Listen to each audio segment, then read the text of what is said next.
Jésus. Et ce matin, nous proclamons encore la souveraineté de ce nom,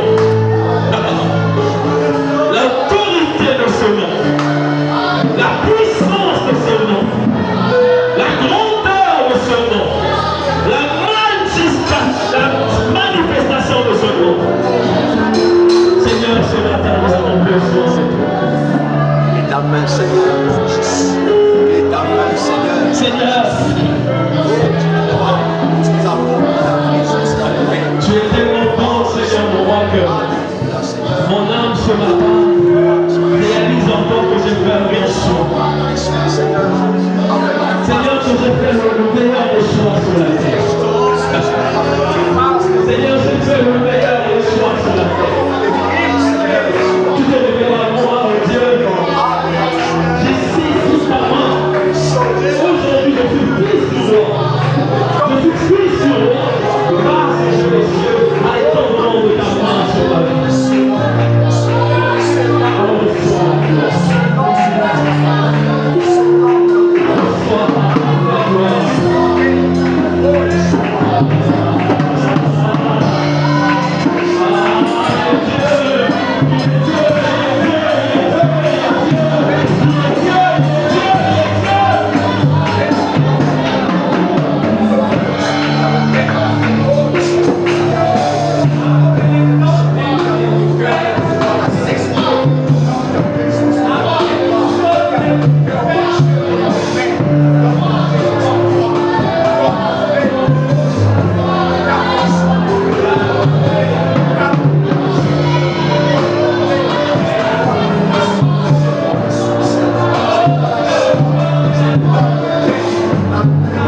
confiance et au Père.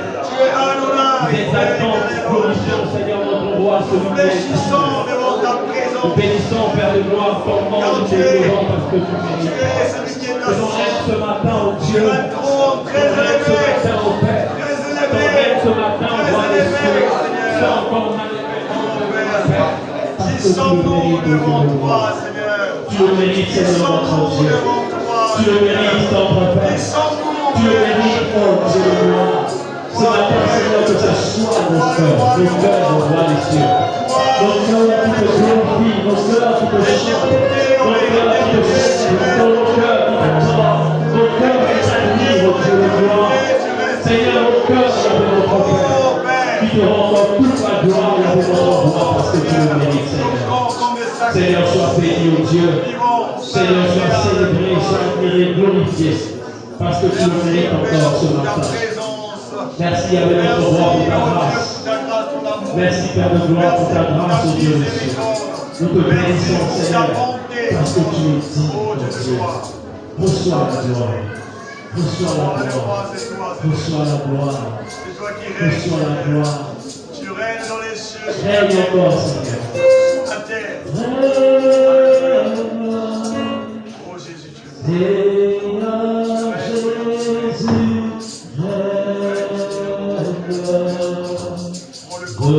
reçois la louange chasse-moi la distraction, Seigneur. Oh Jésus règne, Seigneur Jésus règne, reçois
Bonjour à tous. Que le nom du Seigneur soit béni encore ce matin. Amen. Alors nous allons profiter de ces quelques minutes encore pour vous saluer, vous dire bonjour. On peut se lever.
ce matin, mon bon Jésus, je veux te dire encore combien tu es bon.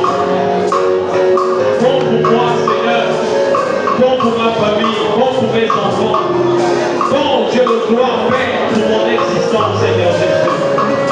Voilà pourquoi ce matin, je peux encore le dire, Éternel. Qu'est-ce que je peux te donner, Seigneur? Je n'ai rien d'autre que ma vie. Je n'ai rien d'autre que mon cœur, Seigneur. Je n'ai rien d'autre, oh Dieu de gloire. Seigneur, ce que, oh Père, j'ai le plus précieux, c'est mon cœur. Alors prends, Yahvé, notre Dieu. Prends ce que, oh Dieu de gloire, ce que j'ai le plus cher. Seigneur, merci encore, Père, parce que tu me vis en chambre.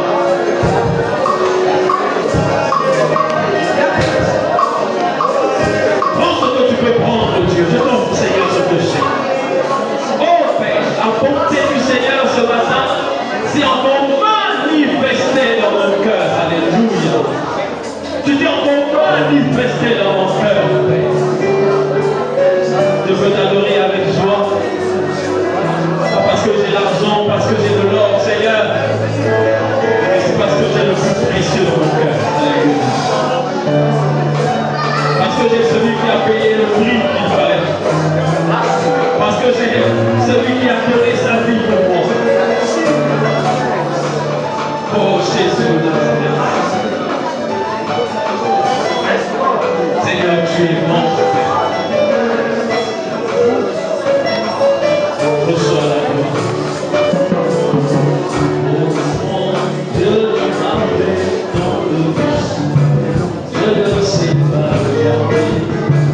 Alors je viens témoigner. Oh, qui a fait dans ma vie sentiment. Je ne sais pas regarder. Alors je viens célébrer.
Alléluia, quand tu es sur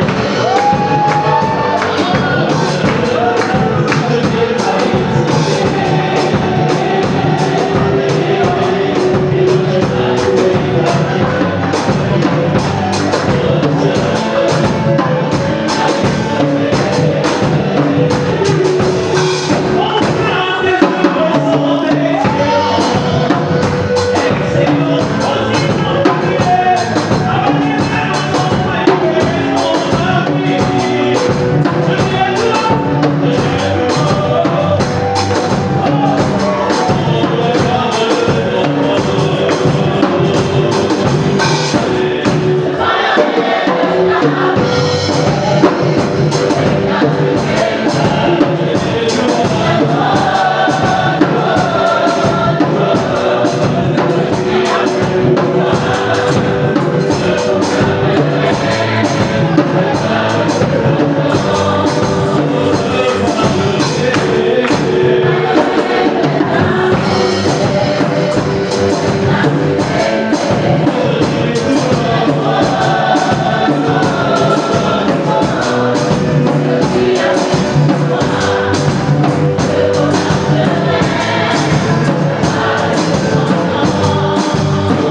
attester ta présence, attester de l'approbation de nos cœurs, et d'avoir rempli nos cœurs ce matin de joie, et de constater que cette semaine n'a pas été vaine. Yahweh, tu as puré les cœurs, tu as balayé les cœurs, tu as déraciné, tu as cabossé pour notre Père tout ce qui étouffait ta gloire, tout ce qui étouffait la joie, tout ce qui étouffait au roi la sincérité dans ta présence pour Yahweh notre Père.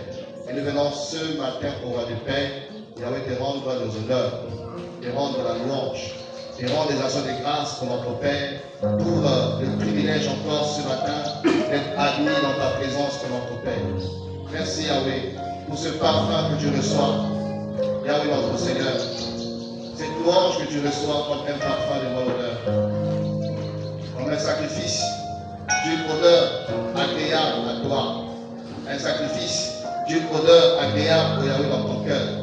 Oh, notre Seigneur, la gloire te soit rendue, et ton nom soit loué, ton nom soit exalté par la gloire, pour ces temps bénis.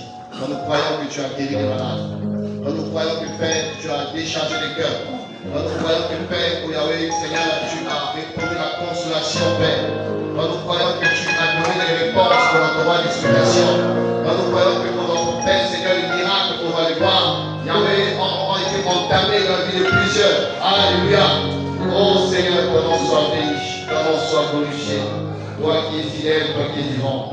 Merci de bénir ce court moment de partage, Yahweh notre Père, pour conclure notre programme.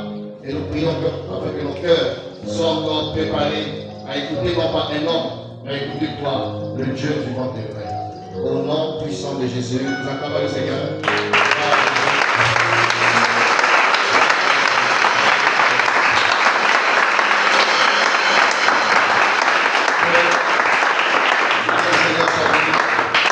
Bonjour à tout le monde. Et soyons tous les bienvenus dans la présence de notre bien-aimé Père Céleste qui, ce matin encore, nous a fait grâce, nous plie devant sa face, devant son trône, pour le célébrer et le glorifier. Et c'est beau, hein, quand les cœurs sont disposés. Amen. C'est beau. Voilà, on vit le ciel sur la terre. On vit le ciel sur la terre quand les cœurs sont disposés à célébrer le Seigneur. C'est beau, mes amis, quand nous reconnaissons le but pour lequel nous avons été sauvés, achetés. C'est pour adorer notre Père. Comme il est écrit, l'heure vient et est déjà venu où les vrais adorateurs adoreront le Père en esprit et en vérité. On a eu une semaine bénie, une semaine chargée, une semaine extraordinaire où le Seigneur avait inspiré ce programme de prière associée à un partage biblique avec pour thème garde ton cœur plus que toute autre chose, car de lui viennent les sources de la vie. Donc mercredi, jeudi, vendredi, samedi, hier, nous étions tous là, voilà, en train de chercher le Seigneur, d'écouter la parole de Dieu et aussi d'implorer sa miséricorde. Et qui a été béni cette semaine? Alléluia.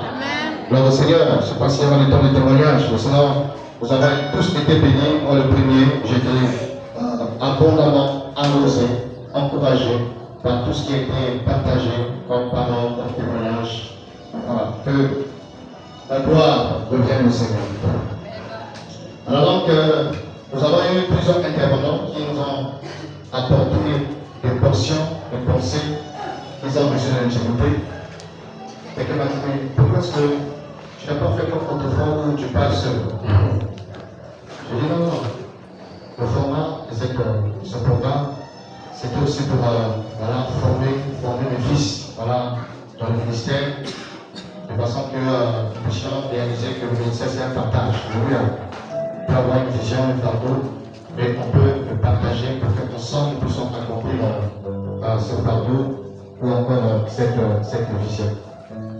Et c'est pour montrer comment ce que voilà, nous sommes appelés à cultiver l'esprit de partage. L'esprit de partage dans l'œuvre, l'esprit de partage dans l'assemblée, l'esprit de partage dans la communion fraternelle.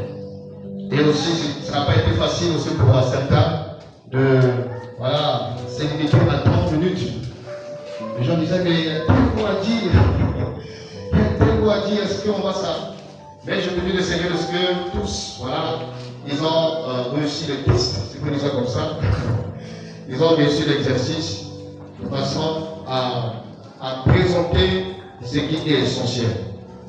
Ce n'est pas toujours la multitude des paroles qui donne la vie. Ce n'est pas toujours l'abondance des paroles, donc 1 heure, 4 heures, tout ça, qui change les cœurs. Mais c'est le fait d'être concis, d'écouter le Seigneur et d'apporter ce qui est essentiel. Parce que le prédicateur, souvent, tu as pris ton temps à préparer un message, une exhortation, tu dis bon, les 7 secrets de ceci, les 10 clés de ceci. Et quand tu arrives, tant que tu n'as pas épousé les 10 clés, les 7 secrets, tu ne peux pas aller. Alors tu vas dire les 7, j'espère que tu fasses seulement les 2. Et dans les 2 là, c'est là où il y a la gloire. Alléluia. Mais on veut toujours épuiser tout ce qu'on a dit et parfois on passe à côté de l'essentiel. Et aussi, nous exercer aussi à être concis. Par la grâce de Dieu, je sens beaucoup. C'est-à-dire que j'interviens dans beaucoup d'assemblées, dans le corps de Christ. Et je constate que partout où je vais, souvent, on te dit le nombre de minutes qui t'est parti. Généralement, c'est 30 d'ailleurs, d'autres 45, d'autres 1 heure. Alors tu dois parler de façon à ne pas déborder. Et ailleurs, même pendant que tu prêches, il te reste 10 minutes, on te met un papier à l'air, il te reste 10 minutes. Alléluia. Donc, même en retard, j'encourage les prédicateurs à s'exercer. Amen. À s'exercer. De façon que nous puissions être dans l'essentiel. Dans l'essentiel. Gloire au Seigneur. Alors, ce matin, j'aimerais ajouter sur tout ce qui a été partagé la semaine un autre aspect par rapport à notre thème. Garde ton cœur plus que toute autre chose. Je vais parler de le cœur face au désert. Le cœur face au désert. Ou encore, le cœur face à l'épreuve du désert. Donc, le cœur face au désert, ou encore le cœur face à l'épreuve du désert. Et pour cela, je vais considérer vraiment 3 versets, 3 passages bibliques. Le premier, nous sommes dans Deutéronome 8, versets 3 à 6. Le second, nous serons dans Osée 2, verset 16. Et le troisième, nous serons dans Luc 4, verset 1 à 2.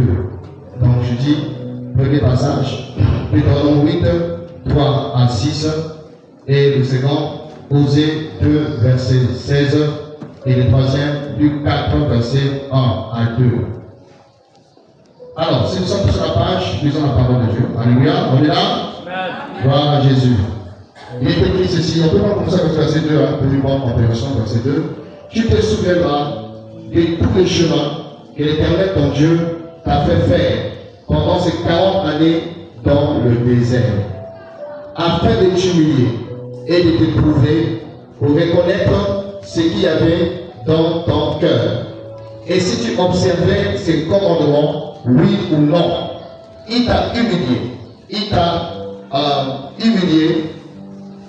C'est ça, non? Voilà, il t'a humilié. Je suis là, verset 3. Il t'a humilié, merci. Il t'a fait souffrir de la faim et il t'a nourri de la manne que tu ne connaissais pas et que tu n'avais pas connu de père, afin de t'apprendre que l'homme ne vit pas de pain seulement, mais que l'homme vit de tout ce qui sort de la bouche de l'Éternel. Verset 4.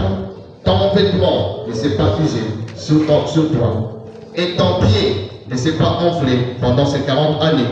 Reconnais en ton cœur que l'Éternel, ton Dieu, t'éduque comme un homme éduque son fils.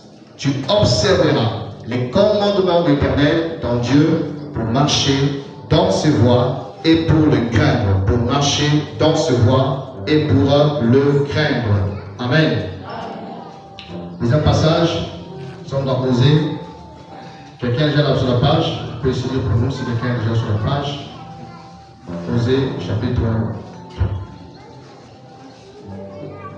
2, verset 16, avec verset 15, pour une bonne compréhension. Osée 2, verset 15, il est écrit ceci. J'interviendrai contre elle à cause des jours où elle encensait les Baals, où elle séparait de ses anneaux et de ses colliers, où elle séparait de ses anneaux et de ses colliers, elle suivait ses amants, et moi, elle m'a oublié. Oracle d'Éternel. Verset 16. C'est pourquoi, voici, je la conduirai au désert et je parlerai à son cœur. Je la conduirai au désert et je parlerai en son cœur. Et enfin, Matthieu, chapitre 4. Luc 1. Merci. Luc 4, verset 1. Disons ceci. Jésus, rempli du Saint-Esprit, revint du Jourdain et fut conduit par l'Esprit dans le désert, où il fut tenté par le diable pendant 40 jours. Il ne mangea rien durant ces jours-là, et quand il fut achevé, il eut faim. Alors le diable lui dit, si tu es le Fils de Dieu, dis à cette pierre de devenir du pain. Et Jésus répondit, il est écrit, l'homme ne vivra pas de pain seulement, mais de toute parole qui sort de la bouche de Dieu. Amen. Est-ce qu'on peut acclamer la parole de Dieu?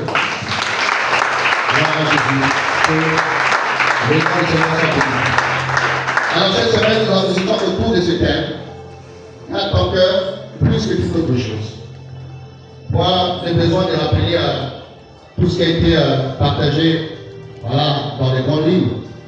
Mais on a compris que le Seigneur nous confie une responsabilité de sentinelle à l'égard de notre cœur. Une responsabilité de gardien, de veilleur par rapport à notre cœur.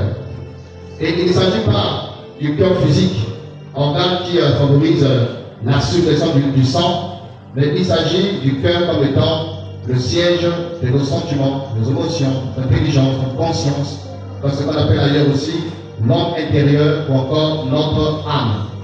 Et c'est ce cœur-là que nous sommes appelés à protéger, que nous sommes appelés à veiller à ce que rien de souillé, rien d'impur, rien qui n'honore pas le Seigneur, rien qui ne glorifie pas Dieu puisse y résider. Mais que nous devons veiller à ce que nos cœurs soient plutôt des trésors dans lesquels on trouve de bonnes choses, dans lesquels on trouve la parole de Dieu, dans lesquels on trouve la vie, dans lesquels on trouve des valeurs du royaume, dans lesquels on trouve des amis du Saint-Esprit, dans lesquels on trouve la gloire de Dieu. Alléluia.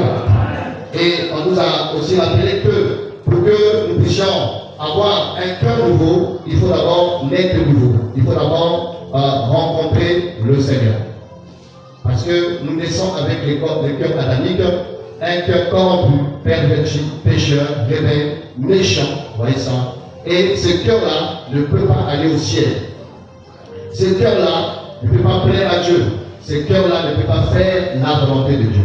C'est pourquoi la nouvelle naissance est importante et obligatoire pour que nous puissions recevoir des cœurs de chair, des cœurs disposés à aimer Dieu, comme c'était rappelé que le cœur a été créé pour aimer le Seigneur, pour craindre le Seigneur, pour glorifier le Seigneur, pour le servir.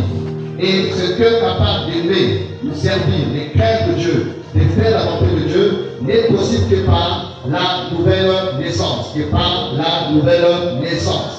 Et l'on peut acquérir un cœur transformé, un cœur nouveau, un cœur de chair. Alors, pour ce matin, nous voulons encore montrer un aspect par rapport au cœur, où le point commun de tous ces versets qu'on vient de lire, c'est quoi? C'est le désert.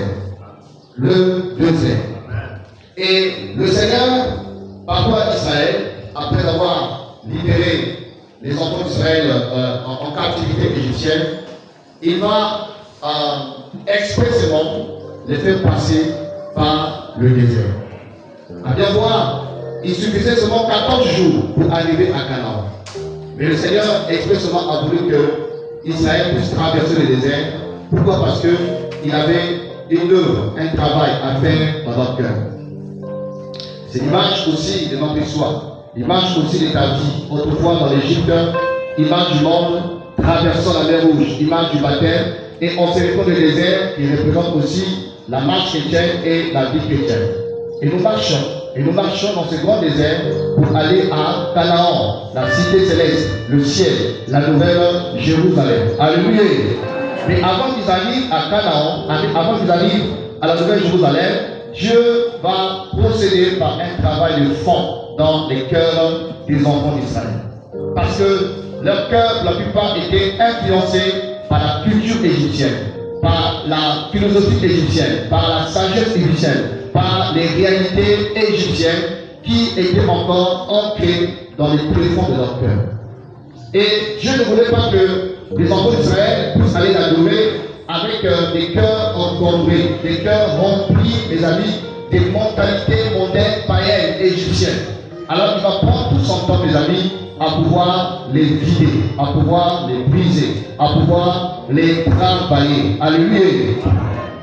Et ce qui dit que souviens-toi de tous ces 40 années dans le désert. Qu'est-ce qu'il a fait? Verset 2.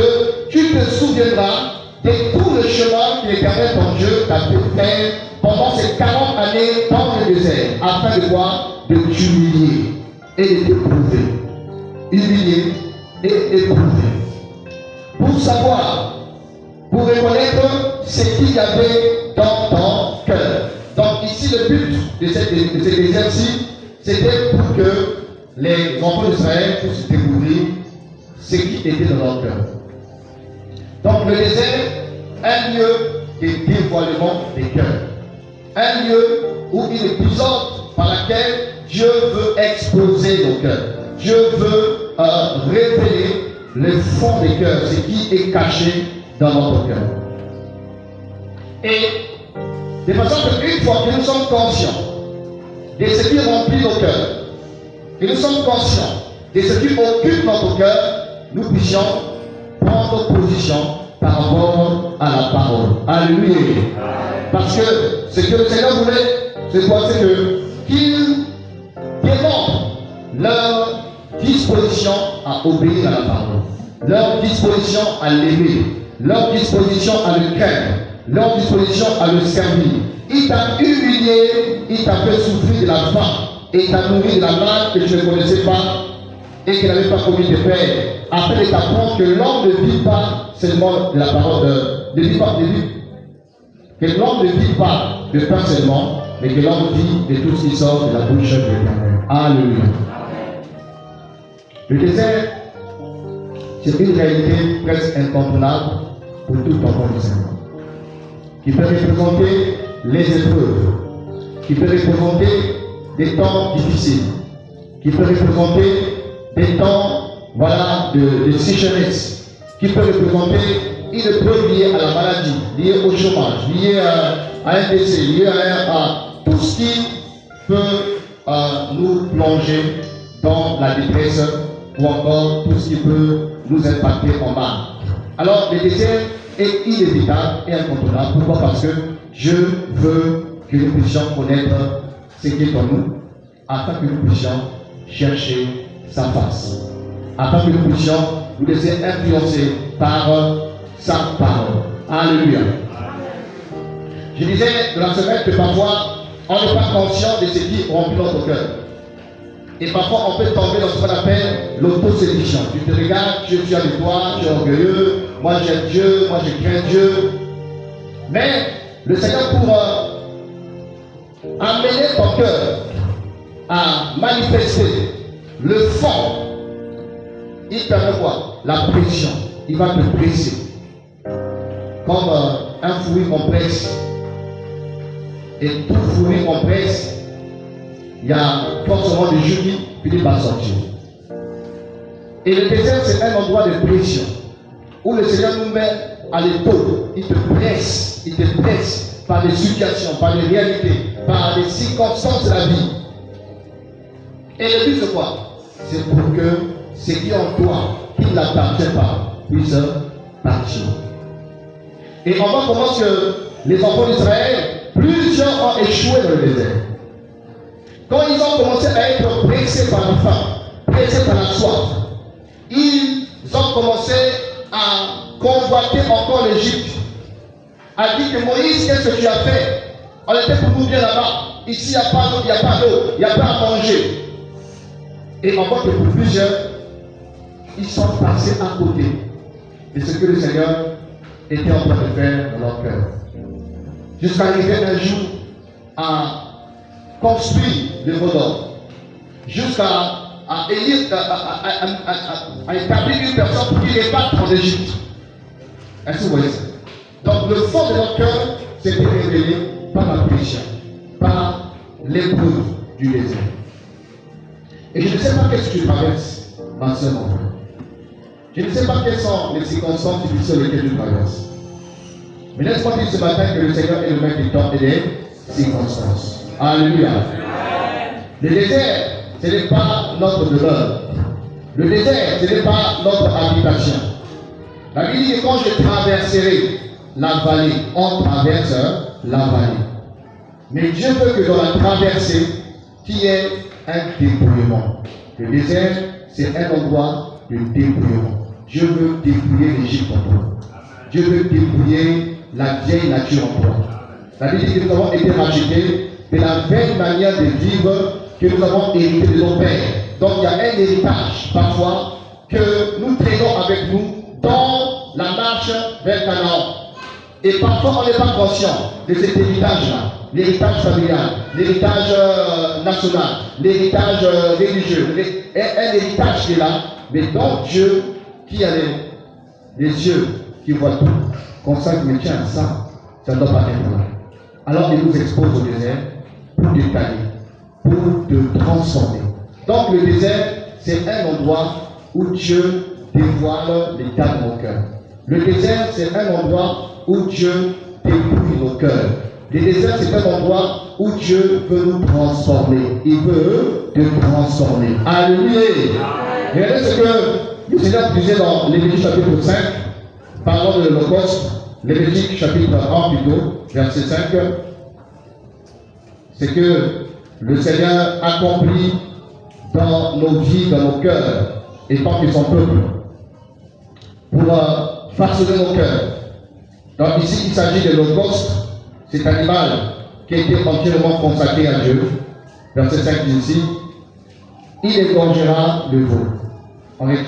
Il égorgera le veau devant l'Éternel, et les sacrificateurs du Saron offriront le sang et les répandront sur le pourtour de l'autel, qui est à l'entrée de la tente de la rencontre. Donc on retient le verbe égorger. L'animal devait être égorgé. Et le désert, c'est aussi un lieu où Dieu veut nous égorger. Alléluia. Il veut tuer le moi, afin que nous puissions arriver à dire comme Paul, ce n'est plus moi qui vis, c'est Christ qui vit en moi. Et Jésus a dit, celui qui perdra sa vie, la sauvera. Donc, il faut perdre sa vie, il faut mourir, il faut être égorgé. Voilà. Pour que nous puissions avoir des cœurs que Yahweh agrée. Verset 5, verset 6. Il dépouillera l'Holocauste. Deuxième chose, quand on devait faire l'Holocauste, on devait le dépouiller, l'égorger, les dépouiller. Donc on levait la poule. Et c'est ce que aussi le Seigneur fait dans le désert.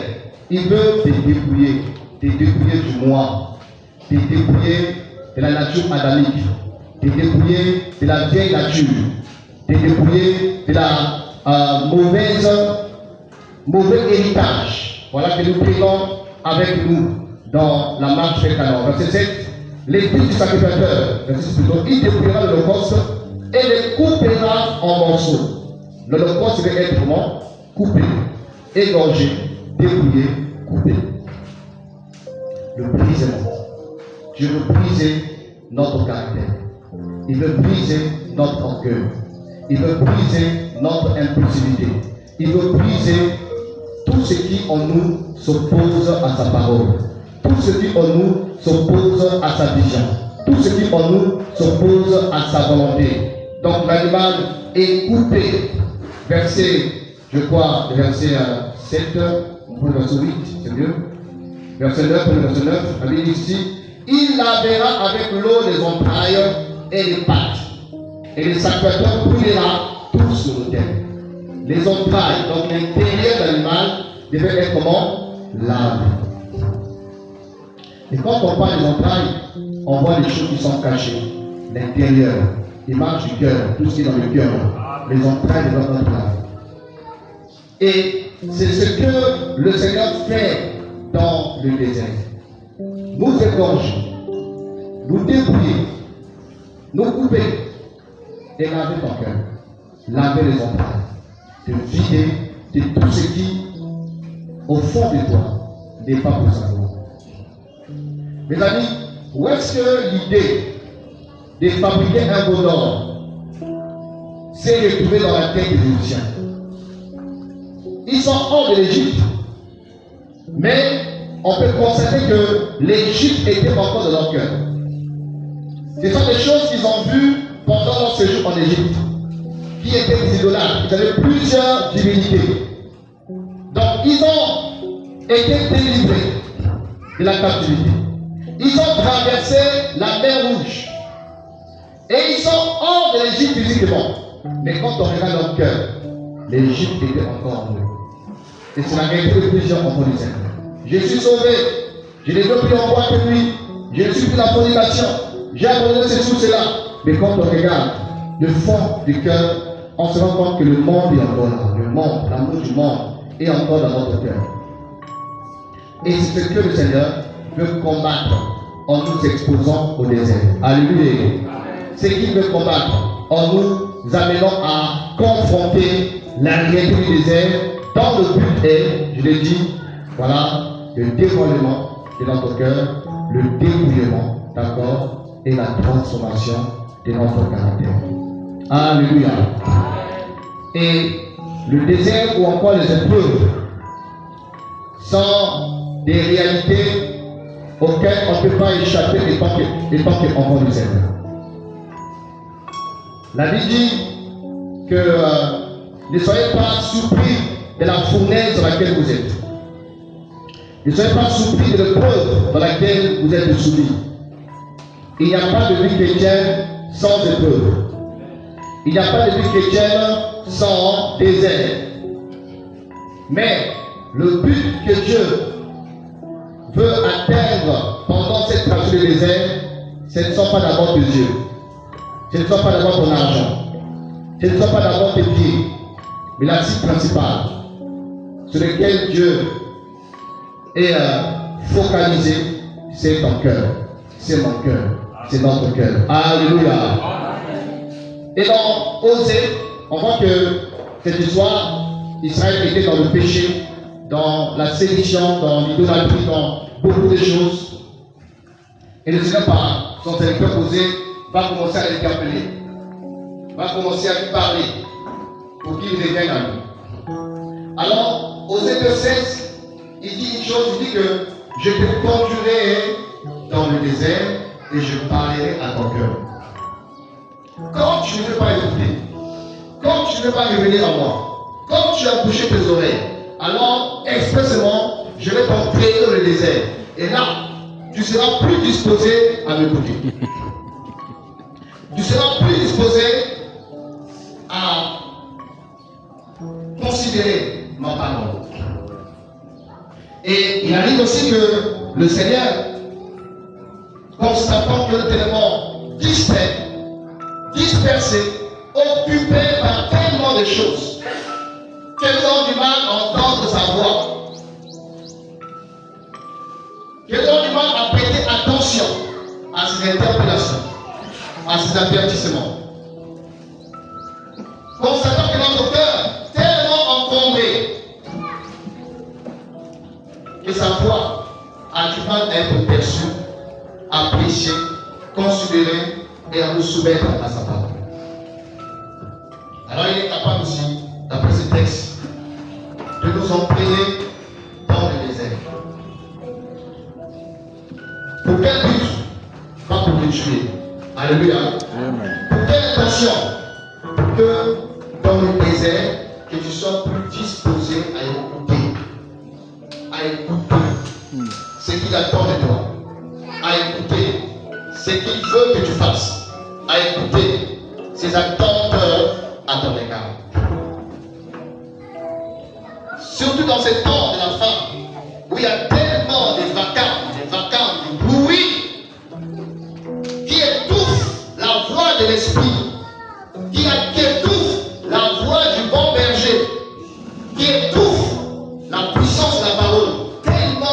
sont embobinés par des soucis d'avenir, les inquiétudes, quel mangerai-je, avec qui me collerai-je, tellement de choses que le Seigneur parle et personne ne prête attention. Que le Seigneur attire nos regards sur une réalité, mais on a du mal, mes amis, à se positionner. On est comme Jean dans Patmos. Le Seigneur lui a parlé du derrière. Pas du devant, mais du derrière. Et il reproche pour dire à Jean, où sont tes pensées? Dans quelle direction ton cœur est orienté? Et c'est la question que je te pose ce matin. Où est ton cœur? Quelle est la position de ton âme? Quelle est la position de ton cœur? Quelle est la position de tes pensées? Est-ce que tu es dans une disposition dans laquelle Dieu peut parler et que tu écoutes, Dieu peut parler et que tu dises comme Ésaïe, mais voici, envoie-moi. La voix du Père se fait entendre au ciel. Qui enverrai-je? Qui enverrai-je? Qui enverrai-je? Il y a des gens qui ont du mal à répondre à l'appel. Et plusieurs comme Samuel, ils confondent la voix du Seigneur avec la voix des hommes. Amen. Dieu appelle, il va vers l'homme, l'autre va appeler. Pourquoi? On est distrait, on est dispersé, on est indisposé. C'est pourquoi c'est ce qu'on a parlé du cœur. Parce que Dieu, quand il veut parler, il veut que ton cœur écoute son cœur. Amen. Mais la communion que le Seigneur veut que nous puissions entretenir avec lui, c'est une communion de cœur à cœur. Que ton cœur écoute son cœur. Que ton cœur soit touché par son cœur. Mais si tu n'es pas disposé, tu ne comprendras pas. C'est pourquoi David disait, oh Dieu, donne-moi un cœur pur et crée en moi un esprit bien disposé. Le cœur pur et l'esprit bien disposé. Si le cœur n'est pas pur, si le cœur est encombré par autre chose, il n'y aura pas l'esprit bien disposé. Le désert, c'est pour que ton cœur soit plus disposé. Alléluia. À écouter celui qui t'aime, ton Père céleste. À écouter celui qui t'aime, le bon, Yeshua HaMashiach, qui veut, surtout dans ce temps du soir, il y a tellement de voix, tellement de voix, tellement de voix. Si on n'est pas disposé, on va passer à côté. Alléluia. Donc le désert, c'est aussi un endroit d'intimité, un endroit de communion, un endroit de la révélation du cœur du Père. Alléluia. Dieu veut te révéler son cœur. Il veut que tu découvres les secrets de son cœur. C'est un peu comme un couple, mes amis. S'il veut parler des choses sensibles, sérieuses, il n'apporte pas ça devant tout le monde. Mais il vont dans la chambre, dans le secret de la chambre. Et c'est là où ça part. Ça part, ça part, ça part, ça décide ensemble. Et Dieu veut aussi avoir une relation intime avec chacun de nous. Une relation personnelle avec chacun de nous. Mais une relation de cœur à cœur. Alléluia. De cœur à cœur. Parce que le cœur, comme c'était rappelé, c'est le siège de quoi? De l'intimité, de la communion, de la rencontre avec Adonai. Le désert, un lieu que le Seigneur nous entraîne pour connaître ce qui est dans notre cœur. Donc, le dévoilement des intentions de cœur. Un lieu de développement, un lieu de transformation, un lieu d'intimité, un lieu où Dieu veut se révéler à toi. Je parlerai à son cœur. Pour que ton cœur soit impacté, pour que ton cœur soit influencé par ce qu'il est, influencé par son caractère, influencé par sa sainteté, influencé par sa lumière, influencé par sa vérité, par sa justice, influencé par ce qu'il est. Il est lumière, il est saint, il est vrai, il est juste, et tout ce que vous connaissez. Le désert, c'est aussi un endroit où le Seigneur veut équiper notre cœur. Un endroit d'équipement. Un endroit de revêtement pour l'œuvre, pour la mission, pour le service pour laquelle le Seigneur t'a sauvé. Dans Luc 4 qu'on a lu, la Bible dit, le Seigneur, conduit par le Saint-Esprit, il fut conduit par l'Esprit où? Dans le désert. Et là, il a passé 40 jours et 40 nuits dans l'épreuve de la tentation. Dans la tentation face à l'ennemi. Et il en est sorti vainqueur. Et Luc dit que Jésus rempli du Saint-Esprit. Quand il est entré dans ce désert, il était rempli du Saint-Esprit. Mais le même passage, verset 14, du 4, la Bible dit que Jésus revêtu de la puissance du Saint-Esprit. Il est entré rempli, il est sorti comment? Revêtu. Il est entré rempli, il est sorti comment? Revêtu. Le désert, c'est aussi un lieu, une prison, un endroit, un espace où le Seigneur veut t'équiper. Il veut équiper ton cœur. Il veut équiper ton âme. Il veut te revêtir de sa force. Te revêtir de son manteau missionnaire. Afin que quand tu sors, mon ami, que tu sors avec l'autorité, avec le revêtement de la puissance de Dieu. Alléluia. Voilà un peu le mot ce matin, en fait, bref. C'est que sur tout ce qui a été dit cette semaine, ajouté par rapport au désert. Et on voit dans la Bible plusieurs personnages que le Seigneur a conduit le désert comme Moïse. Moïse, il a pris la parole, il était puissant en parole et en acte. Puissant en parole et en acte. Et on voit qu'il était courageux, il a tué un Égyptien. Il a pu se faire libérateur avant le temps. Mais c'était pas encore le temps du Seigneur. Pour qu'il entre dans son appel libérateur. Et qu'est-ce que le Seigneur a fait? Il va entraîner Moïse dans le désert. Pendant 40 jours, 40 ans plus. Il avait 40 ans quand il a fui l'Égypte. Et Dieu a pris 40 ans pour accomplir ce qu'on a vu sur le poste. Il a égorgé Moïse. Il a coupé un morceau. Il a dépouillé Moïse. Il a lavé. Il a mis dans le feu, dans le four. Alléluia. Et quand Moïse est sorti de l'enfer, c'était un autre Moïse. L'orgueil qu'il avait est parti. On lui dit que quand tu vas aller à l'Égypte, moi je ne sais pas parler. Alors la Bible dit qu'il était puissant en parole et en acte. Il a perdu ses capacités de bien parler. Il dit, moi je payais, je ne sais pas parler, envoie un autre que c'est toi qui vas partir. Alléluia. Quelqu'un qui était sur le lit devient faible. Parce que Dieu a fait un travail de fond dans son cœur. Il a vidé l'Égypte dans son cœur. Il a dépouillé l'Égypte.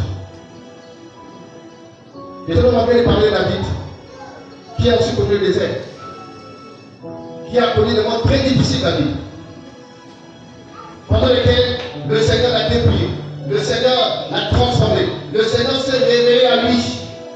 Nous lisons les psaumes de David. Ces psaumes qui sont quoi? Les résultats du désert, l'école du désert.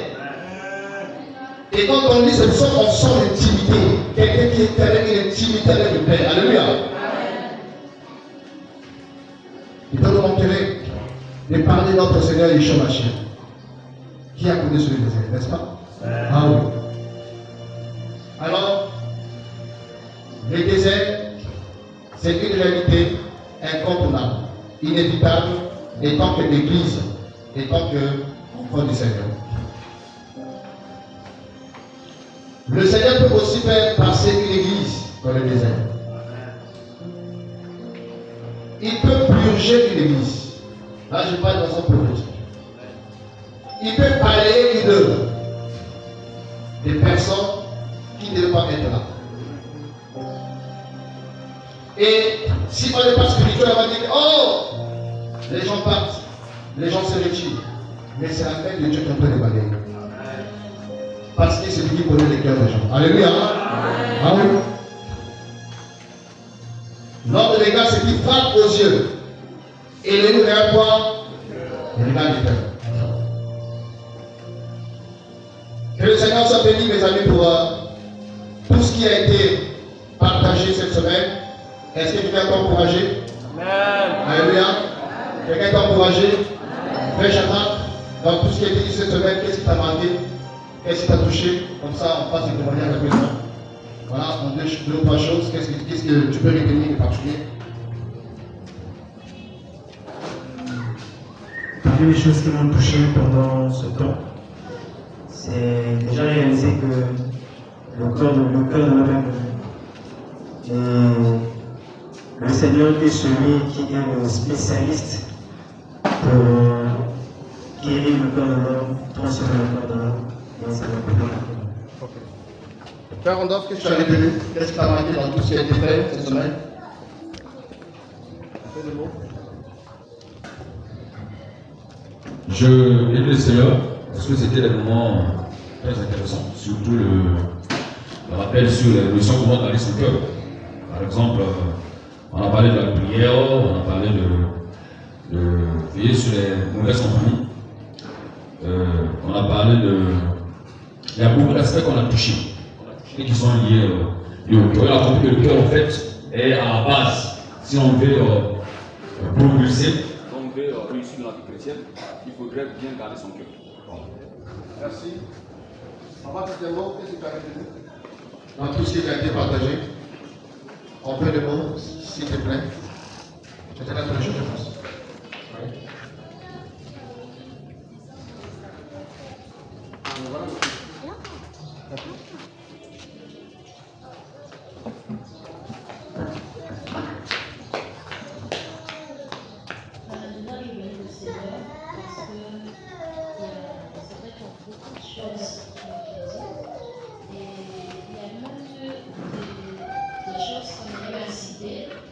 On se rend compte que effectivement, je pense que chacun de nous s'est motivé.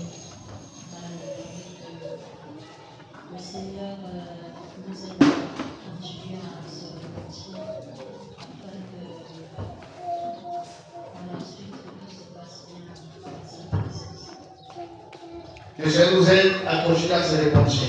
Amen. On a fait quelque chose.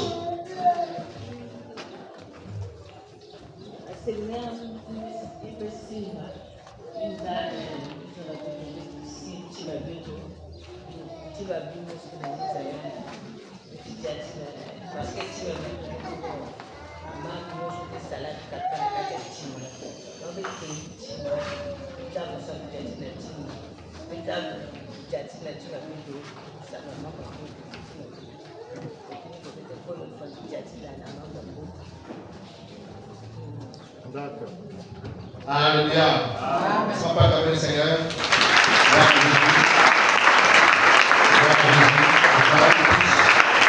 On a été bénis par tout ce qui a été partagé. J'aimerais continuer à prier pour la parole pour l'écouter.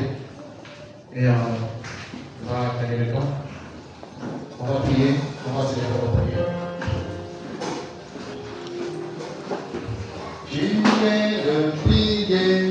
Tu es le pilier qui tient ma vie.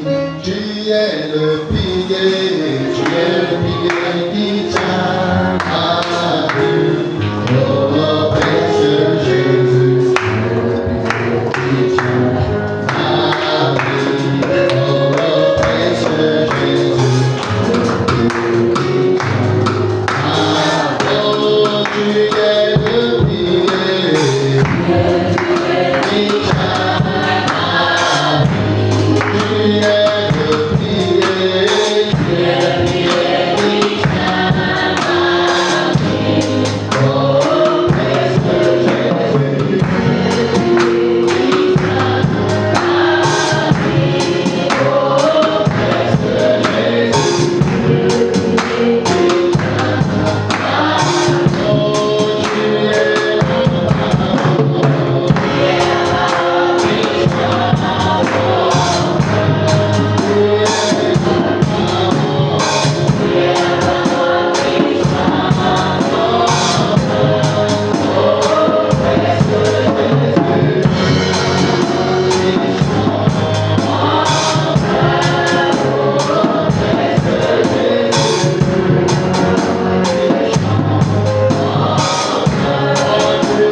Nous t'en prions, mon Seigneur.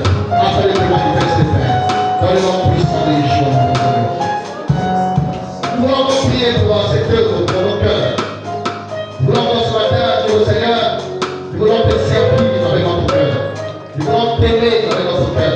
Nous voulons te louer avec notre cœur. Aide-nous, Seigneur, à garder nos cœurs plus que toute autre chose. Et que s'il y a pas des choses qu'on va dire, qu'on va continuer à se repentir, s'il y a pas des choses qui sont là, au fond de ton cœur, dans le Saint-Esprit qu'on peut les laisser, dans le Saint-Esprit qu'on peut les présenter, c'est l'occasion aussi, ma soeur, mon frère, de demander pardon à Dieu, de demander pardon au Seigneur, d'implorer sa miséricorde, et d'être à moi. Prie le Seigneur, fais le voir. Ce matin, au nom de Yeshua, nous prions au roi pour cette œuvre, Père. Pour l'âme de cette église, mon amour. Le cœur de cette église, mon Père, en qualité de roi, d'aîné dans cette œuvre. Nous devons encore te demander pardon, Seigneur. Pardon pour tout ce qui, dans cette assemblée, n'est pas glorifié jusqu'à ce matin. Pardon pour tout ce qui, dans cette œuvre, roi, t'a été plus jusqu'à ce matin. Pardon pour tout ce qui, dans cette église, a attristé ton cœur jusqu'à ce matin. Pardon pour tout ce qui, au roi, t'a déshonoré au roi des rois. Oh Yahweh, dans la marche de cette œuvre, de cette assemblée, au roi, afin que tu pardonnes au cœur qui t'ont glorifié, comme tu l'as parlé au roi. Et ce matin, Seigneur, nous nous engageons à nous offrir la gloire, nous nous engageons à nous envoyer la gloire, nous nous engageons à te dire, Seigneur, règne dans nos cœurs, remplis le cœur de ta bénédiction, remplis le cœur de ta bénédiction pour notre roi.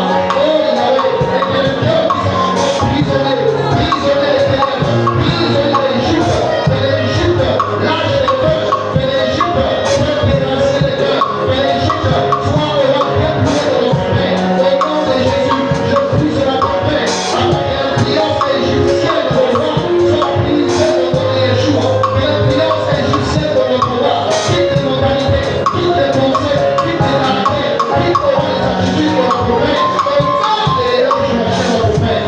Oh Yahweh, nous être influencés par le Saint-Esprit, être influencés par le royaume, être influencés par la parole, par la vérité, par ta présence dans notre roi, et que les œuvres de l'Égypte, les œuvres de notre Père, oh Yahweh, égyptiens sur notre roi, soient éradiquées, Seigneur, soient écrasées, soient brisées, au Père. Au nom de Yeshua, Père.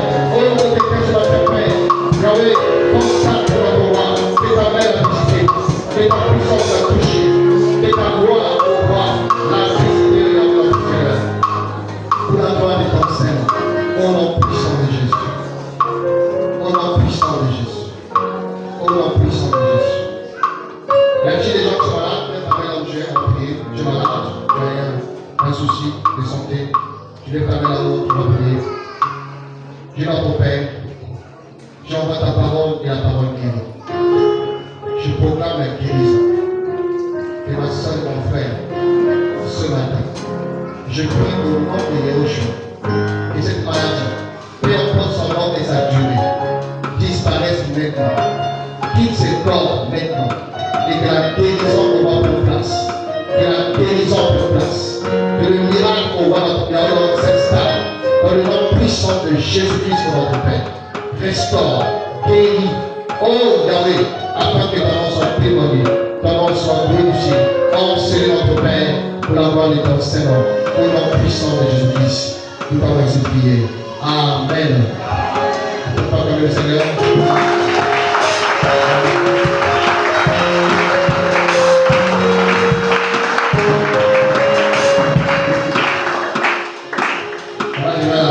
Avant de donner le micro à celui qui dirige, donc on le sait, nous avons cette scène ce matin dans l'état du Seigneur. Juste pour dire que d'habitude on accompagne avec un repas normal. Et quelqu'un m'a dit, mais frère, mais d'habitude on mange, non? Pourquoi est-ce que je dis à ne pas manger? Mais on va manger. On va manger, on a fait des sandwichs. Maintenant, on va garder le principe. Et le principe est que pendant qu'ils mangeaient, voilà, on associe les éléments de la scène. Donc la pensée, on l'a reçue jusqu'au soir. Donc les temps n'étaient pas suffisants pour s'organiser pour un repas normal, là, l'habitude. Mais nous devons garder les principes. Donc il y a des choses qui étaient préparées, de façon que nous mangeons. Et ceux qui remplissent les conditions pourront aussi partager le pain et aussi prendre le vin. Donc nous rappelons que voilà, c'est ouvert à tout le monde, c'est-à-dire qu'à tous ceux qui remplissent les conditions, d'accord, enfants de Dieu baptisés, voilà, et qui marchent avec le Seigneur. Et s'il y a une personne qui est sous discipline, exemple, là, il n'a pas accès aux éléments de la scène. La nourriture est ouverte à tout le monde, mais les éléments de la scène, c'est exemple.